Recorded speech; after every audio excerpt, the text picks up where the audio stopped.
What is really happening in this country? Are we moving forward or we are 60 years backward? What do I know?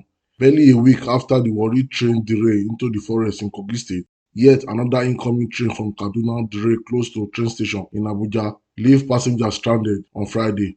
APC together with the Buhari regime claim they have done well to rule Nigeria.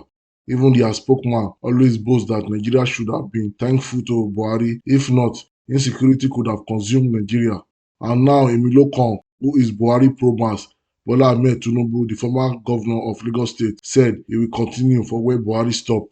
No be wahala we all enter for this country.